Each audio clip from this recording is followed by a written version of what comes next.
Hello and welcome to my YouTube channel. This channel is all about commerce. If you are studying commerce, subscribe this channel to get the solved examples daily. And don't forget to like. So today we will continue with the chapter of capital budgeting. This is the last part wherein we will study the method number 5. આપણે ચાર method already જોઈ ચૂક્યા છીએ. પહેલી payback method, payback period method, second is rate of return method, third is net present value method and fourth is profitability index method. હવે આ method ક્યારે use કરવાની રહેશે? જ્યારે આપણને પ્રોફિટેબિલિટી ઇન્ડેક્સ બનાવવાનું, પ્રોફિટેબિલિટી સ્ટેટમેન્ટ બનાવવાનું આપણને કીધું હોય ત્યારે આપણે આ મેથડ યુઝ કરશી. તેના માટે ક્વેશ્ચન જોઈએ. ચાલો, question number 1. One factory was doing its manufacturing activities by manual labor. It was now to install a machine and employ it in the manufacture of goods. There are two machines, the details regarding which are given below. With the help of profitability statement, advise the management which should be purchased. અને કીધું છે બ્રેકેટમાં use payback period method. એટલે શું છે? એક company છે, manufacturing એક્ટિવિટીમાં છે, પણ એ ત્યારે મેન્યુઅલ લેબર યુઝ કરતી હતી. હવે એ લોકોને મશીન ઇન્સ્ટોલ કરવા છે મેન્યુફેક્ચરમાં, તો એ લોકોએ બે મશીન્સ જોયા છે. એટલે આપણે એને પે બેક પીરિયડ મેથડથી જોવાનું છે. પ્રોફિટેબિલિટી સ્ટેટમેન્ટ બનાવીને વિથ ધ હેલ્પ ઓફ, એટલે કે સ્ટેટમેન્ટ બનાવવાની ફિફ્થ મેથડ, અને કહેવાનું છે કયું મશીન એના માટે પરચેસ કરવા માટે સારું છે. તો આપણને ડિટેલ્સ આપી છે એક્સ અને વાય મશીનની. કોસ્ટ ઓફ મશીન 15,000 and 24,000 છે. Estimated life year 5 years and 6 years છે. એસ્ટિમેટેડ કોસ્ટ ઓફ મટીરિયલ પર યર મટીરિયલ કેટલું જોઈએ છે? 500 and 600. Estimated saving in scrap value કેટલી આવે? તો કે સ્ક્રેપ વેલ્યુ કોને કહેવાય? તો કે ભંગારનો જે ભાવ, આપણે વેચ્યા પછી જે ભંગારનો ભાવ મળે, તો આનો 1000 આવશે અને આનો 1500 આવશે. Employees not required. આપણે પહેલાં મેન્યુઅલ કરતા તો એમ્પ્લોઈઝ જોતા, હવે મશીન આવ્યા પછી એમ્પ્લોઈઝને છૂટા કરવા પડે. તો કેટલા એમ્પ્લોઈઝને આપણી જરૂર ઓછી પડી ગઈ? તો કે 18 and 24, એટલા એમ્પ્લોઈઝ આપણે કાઢી નાખશું. વેજીસ પર એમ્પ્લોય કેટલી હતી? 500 rupees. Additional cost of maintenance પર annum 700 and 1,450. Additional cost of supervision per annum, it is 1,300 and it is 1,750. Taxation is to be taken at 50% of net profits. Ignore depreciation for the tax purposes. એટલે આપણને આ જે data આપ્યો છે એ કેવો છે? તો it is like profit before tax. Depreciation ignore, એટલે પીબીડીટી કે ડેપ્રિસિએશન કે કાંઈ નથી. આપણને જે આપ્યું છે પ્રોફિટ બિફોર ટેક્સ છે અને ટેક્સની રેટ 50% આપી છે આપણને. સો આન્સર, આપણે પ્રોફિટેબિલિટી સ્ટેટમેન્ટ બનાવવાની છે અને પે બેક પીરિયડથી આપણે કેલ્ક્યુલેટ કરવાનું છે. ઓકે, પે બેક પીરિયડ શેના માટે હોય? તો કે હું ઇન્વેસ્ટમેન્ટ બનાવું તો એનું મને રિટર્ન કેટલા ટાઈમમાં, મેં 1 લાખનું ઇન્વેસ્ટમેન્ટ કર્યું હોય તો મારો 1 લાખ એ વસ્તુમાંથી કેટલા ટાઈમમાં નીકળશે, એને પે બેક પીરિયડ મેથડ કહેવાય. રાઈટ? તો પહેલાં વહેલા કેલ્ક્યુલેશન ઓફ પ્રોફિટેબિલિટી સ્ટેટમેન્ટ કરીએ. ઓકે, ઇન્કમ મારી સ્ક્રેપ વેલ્યુ 1000 and 1,500 આગળ જોયું. હવે સેવિંગ ઇન ડાયરેક્ટ વેજીસ, એટલે કે મારે કેટલા રૂપિયા બચશે. તો આમાં બે કોલમ હોય પ્રોફિટેબિલિટી સ્ટેટમેન્ટમાં, ઇન્કમ અને એક્સપેન્સ સાઇડ હોય. રાઈટ? તો ઇન્કમ એટલે કે જેમાં સેવિંગ જેવો વર્ડ યુઝ થતો હોય એ આપણી ઇન્કમ, અને જેમાં કોસ્ટ જેવો વર્ડ યુઝ થાય અથવા તો આપણને ખબર જ પડી જાય એક્સપેન્સીસનું. રાઈટ? તો સેવિંગ, આપણે ભંગારનો ભાવ આવી એક કાઇન્ડ ઓફ સેવિંગ થશે.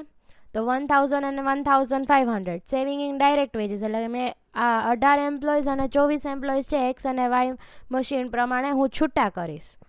રાઈટ? કે એટલા એમ્પ્લોઈઝની જરૂર નથી. તો પર એમ્પ્લોય મારે કેટલી વેજીસ છે? 500. તો 18 into 500 9,000 and 24 into 500 is 12,000.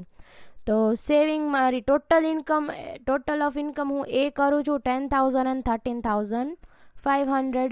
Next, cost of material 500 અને 700 આગળ ક્વેશ્ચનમાં જ છે. Cost of maintenance 700, 1,450.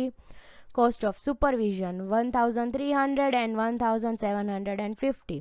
તો આ લોકોનું હું ટોટલ કરું એટલે total of the expenses will B 2500 and 3900.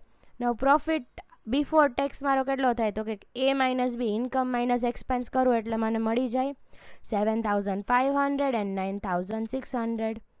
Next મારે ટેક્સ રેટ મને 50% આપેલી જ છે ક્વેશ્ચનમાં, right. So according to that હું 50% પીબીટી ઉપર લગાડું એટલે મને પ્રોફિટ આફ્ટર ટેક્સ કેટલું મળશે? That will be 3750, 4800. આપણને શું કીધું? ડેપ્રિસિએશન ઇઝ બિંગ ઇગ્નોર્ડ, એટલે ડેપ્રિસિએશન લીધું જ નથી કન્સિડરેશનમાં. તો પીએટી પ્લસ ડેપ્રિસિએશન કરતી ત્યારે મને કેશ ફ્લો મળતું, પણ અહીંયા શું થશે? Depreciation is 0. So PAT will be equal to my cash flow. તમારું કેશ ફ્લો આ જ આવશે. હવે આપણે સૌથી પહેલા વિડીયોમાં આ ચેપ્ટરનો પાર્ટ 1માં જોયું હતું કે જ્યારે એન્યુઅલ કેશ ફ્લો ઇક્વલ હોય ને ત્યારે પેબેક પીરિયડ માટે આપણે આ ફોર્મ્યુલા યુઝ કરશું, investment upon annual cash flow, right. આ ફોર્મ્યુલા યુઝ કરશું. તો ફોર મશીન એક્સ આપણે ઇન્વેસ્ટમેન્ટ 15000 છે અને એન્યુઅલ કેશ ફ્લો 3750, તો મને 4 years આવે છે. અને ફોર મશીન વાય મારું ઇન્વેસ્ટમેન્ટ 24000 છે અને annual cash flow it is 4800, તો મને આન્સર 5 years આવે. તમારે પેબેક પીરિયડ કોનું ઓછું છે? તો it is four machine x. તો મારે હું ખર્ચો કરું તો એના પૈસા મને કેટલા વર્ષમાં પાછા મળે? તો કે 4 yearsની અંદર જ. તો I would go for machine x, right. તો આ હતું આપણો પહેલો ક્વેશ્ચન અને આવી જ રીતે આપણે આન્સર કરવાના. એવું નહીં કે આપણે બધી 4 પહેલી મેથડ આમાં કરી નાખવાની. યુ કેન ડુ, બટ પૂછવું હોય એટલું જ કરો તો એના પૂરતા એટલા જ marks. That would be the waste of time.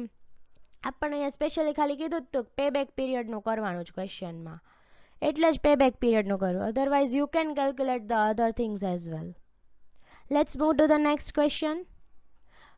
Company is considering the purchase of new machine which will carry out some operation performed by laborers. હવે કંપની નવું મશીન લેવું છે જે લેબરની બદલે સારા એવા કામ કરશે. એ અને બે નામના મશીન જોઈ રાખ્યા છે અને ફોલોઈંગ ઇન્ફોર્મેશન ઉપરથી પ્રોફિટેબિલિટી સ્ટેટમેન્ટ બનાવવાની છે and work out the payback period in. તો આમાં બી પેબેક પીરિયડ જ પૂછ્યું છે, રાઈટ. તો મને estimated life of the machine 5 and 6 years કીધી છે. Cost of machine 6 lakhs and 9 lakhs. Indirect materials 24,000, 32,000. Estimated savings in scrap 40,000 and 60,000. Additional cost of maintenance 76,000, 1,08,000. Estimated saving in indirect veggies, એટલે saving indirect વેજીસમાં કેવી રીતે થાય? તો કે આપણે એમ્પ્લોઈઝને છૂટા કરી દઈએ તો એને વેજીસ ના ભરવી પડે, આપવી પડે. તો એવા હું છૂટા કેટલા એમ્પ્લોઈઝને કરીશ? એ મશીન લઈશ તો 300 એમ્પ્લોઈઝ છૂટા કરીશ, વર્કર્સ. અને બી મશીન લઈશ તો 400 એમ્પ્લોઈઝને છૂટા કરીશ. વેજીસ પર એમ્પ્લોય કેટલી હતી? 1200. Taxation is to be regarded as 50% of profit, એટલે આપણને જે આપ્યું છે પીબીટી જ છે. અથવા તો ડેપ્રિસિએશનની ક્યાંક હિન્ટ આપી હોય તો I can calculate depreciation. Yes, I am given the hint, so we need to calculate depreciation for this. Depreciation C minus S plus R upon N. તો સી અમારે આમાં સ્ક્રેપ વેલ્યુ છે? સ્ક્રેપ વેલ્યુ નથી, saving in scrap છે, right. એટલે cost 6 lakh છે, upon 5 થઈ જાય 5 lakh. સોરી, અહીંયા it is my mistake. It will be 6 lakh upon 5. So it will be 1,20,000. Okay. And for machine B it is 9 lakh upon 5. It is 1,50,000. Aya 6 આવશે. It is my mistake. Okay. Sorry. Saving in scrap મારી income કઈ છે? તો કે saving in scrap અને indirect વેજીસમાં saving. તો saving in scrap as it is.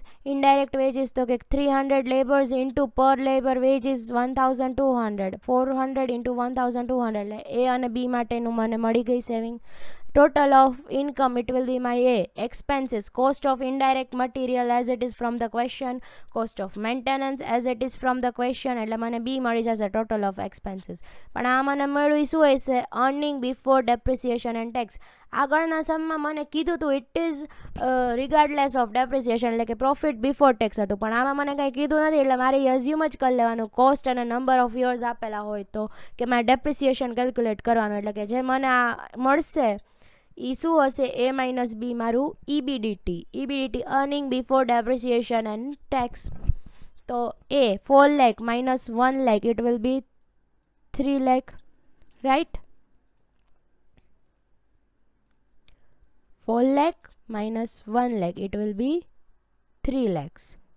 Here 5 lakh 40,000 minus 1 lakh 40,000, it will be 4 lakhs. Correct?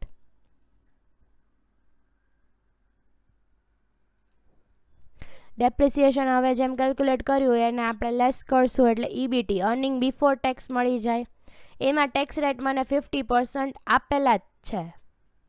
Okay, tax rate આપ્યા જ છે તો હું એ આના ઉપર લગાવી અને લેસ કરીશ એટલે મને પ્રોફિટ આફ્ટર ટેક્સ 90,000 અને 1,25,000 મળશે. એમાં પાછું હું ડેપ્રિસિએશન એડ કરું એટલે મને શું મળે? મારું કેશ ફ્લો કેટલું મળશે? 2,10,000 અને 2,75,000. હવે આ મળી ગયું. હવે મારે શું કેલ્ક્યુલેટ કરવાનું છે? પેબેક પીરિયડ. ઓકે, મને એક જ કીધું તો મને એન્યુઅલ કેશ ફ્લો કેવું છે? ઇક્વલ છે બધાનું 2,10,000 અને 2,75,000. ઓકે, તો હું આ વાળી મેથડ યુઝ કરીશ પેબેક માટે. Investment upon annual cash flow. Investment for A is 6 lakh upon 2,10,000 એ કેશ ફ્લો. સો મને આન્સર મળશે 2.857 years. ઓકે, આમાં ઓલું યરવાળું કે જરૂર નથી. બીજું ફોર બી ઇન્વેસ્ટમેન્ટ મારું 9 lakh છે અને એન્યુઅલ કેશ ફ્લો 2,75,000, તો મને શું મળશે? 3.27 years. હવે મને શું પૂછ્યું છે? તો કે રેટ ઓફ રિટર્ન. તો ક્વેશ્ચનમાં એ બી પૂછ્યું છે.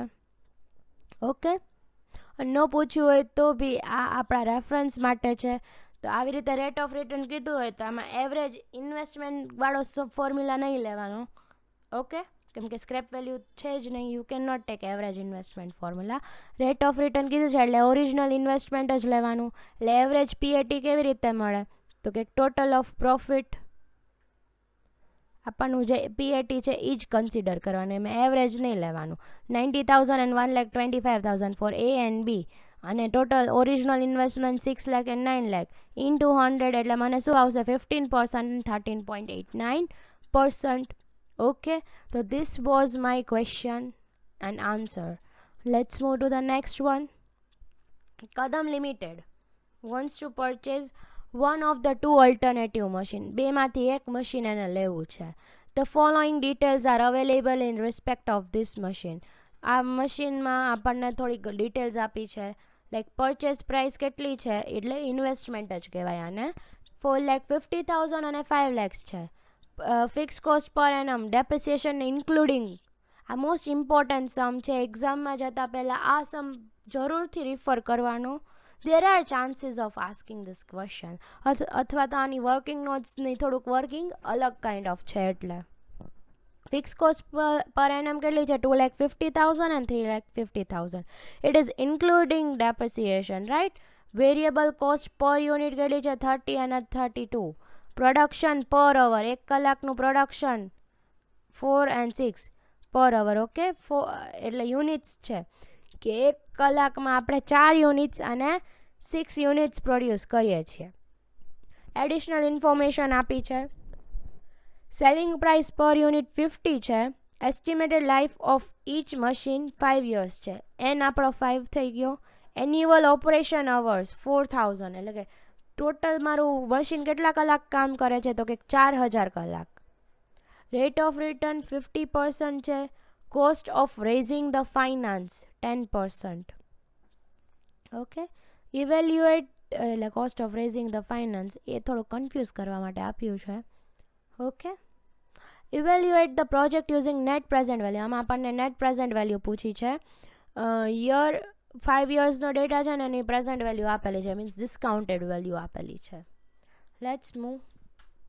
પહેલાં તો વર્કિંગ નોટ આપણે પ્રિપેર કરવાની રહેશે. ફર્સ્ટ ઓફ ઓલ ડેપ્રિસિએશન માટેની વર્કિંગ નોટ.